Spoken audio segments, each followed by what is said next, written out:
Alors, nous voici face aux exigences du concours. Nous avons le programme sous la forme de 4 items qui finalement sont subdivisés en 7 notions et chacune de ces notions peut ensuite être précisée par des éléments clés. Rappelons que la commande du directoire actuel sera que les notions comme les éléments clés ne seront pas mélangés dans un même sujet. Il ne s'agira bien que de l'une des notions ou que l'un des éléments clés à traiter. Nous allons nous intéresser ici à la notion de l'apprentissage moteur. Et dans le cadre de l'apprentissage moteur, nous allons envisager uniquement le traitement de l'information, ce que l'on appellera le cognitivisme. Le principe de cette théorie repose sur le fait que l'être humain est assimilé à une unité computationnelle, autrement dit à un fonctionnement d'ordinateur. Il y a de l'information qui rentre, le stimulus, dans la boîte noire ici, qui en fait concrètement c'est des behavioristes et qui a été éclairé par les cognitivistes, en fait c'est le cerveau, et que le cerveau va traiter donc l'information pour proposer une réponse. Et ensuite nous aurons une boucle de rétroaction. Cette théorie repose sur la volonté de lever l'incertitude pour l'élève et sur l'idée qu'il existerait donc ce traitement de l'information sous la forme d'un canal, mais que tout être humain serait à capacité limitée quant à la quantité d'informations qu'il peut traiter simultanément. C'est très important parce que ça veut dire que le rôle de l'enseignant ici consistera à focaliser l'attention de l'élève sur l'information pertinente, donc à lever l'incertitude pour éviter qu'il ne soit noyé par la quantité d'informations qui va rentrer dans le système. Lorsque l'information va être traitée dans ce canal, elle va être traitée selon 3 étapes: l'identification de l'information, la sélection de la formation ou de la solution à utiliser et ensuite la programmation. Pour nous, il s'agira principalement d'une programmation motrice. Ensuite, nous aurons donc notre boucle rétroactive. Si nous reprenons en détail ce petit schéma vraiment très synthétique, nous nous appuierons sur la proposition de Schmitt, 93, qui avait proposé une synthèse au début des années 90.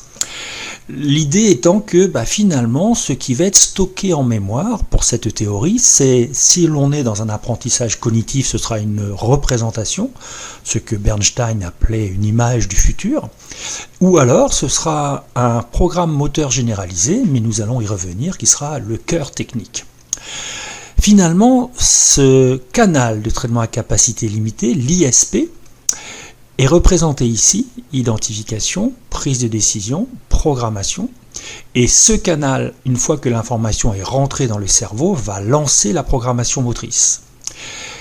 Comment ça fonctionne? En fait, ce que l'individu va stocker en mémoire, ce n'est pas la totalité de ses expériences, mais uniquement le cœur commun à toutes ces expériences. Autrement dit, si on prend l'exemple d'une passe de l'intérieur du pied au foot, notre élève ne va pas garder en mémoire la totalité de ses expériences de frappe au foot, mais il va conserver le fait qu'une frappe au foot de l'intérieur du pied soit telle caractéristique.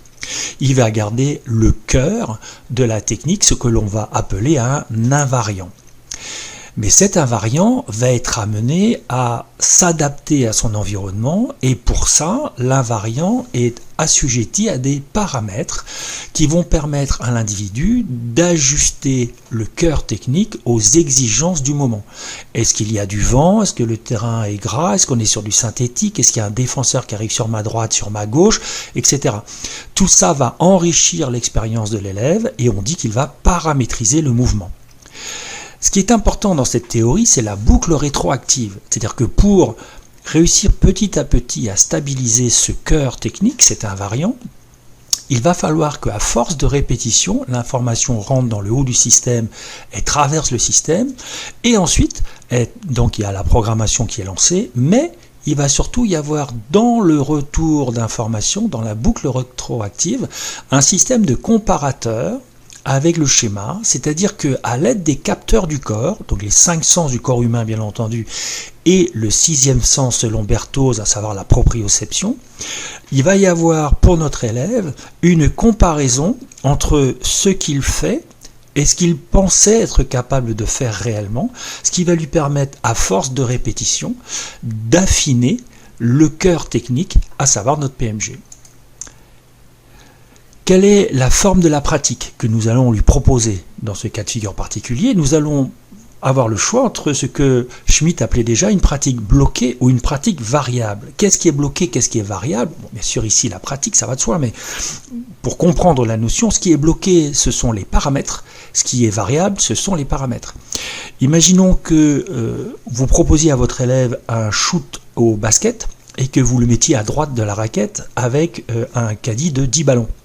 Cet élève attrape son premier ballon, il amorce son geste technique, autrement dit, il se positionne, il place son coude, il analyse la trajectoire que va prendre le ballon, peut-être qu'il va utiliser la planche comme rebond au niveau, avec le repère qui est le carré noir sur la planche, il va y avoir une poussée de l'ensemble du corps à partir des sensations plantaires, etc.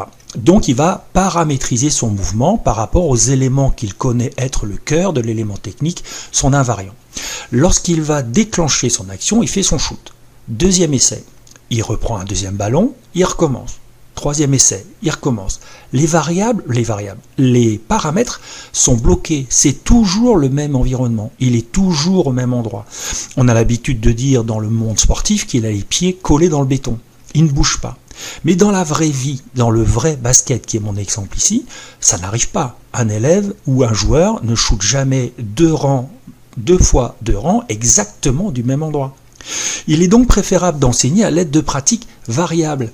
Et les pratiques variables, en fait, vont consister à rajouter de l'incertitude, même si on enlève une petite partie, mais va obliger l'élève entre deux essais à reparamétriser. Dans mon exemple, on mettra 3 caddies, un à droite, un à gauche, un en tête de raquette, et à chaque essai, à chaque ballon, il change de place, il change de caddie.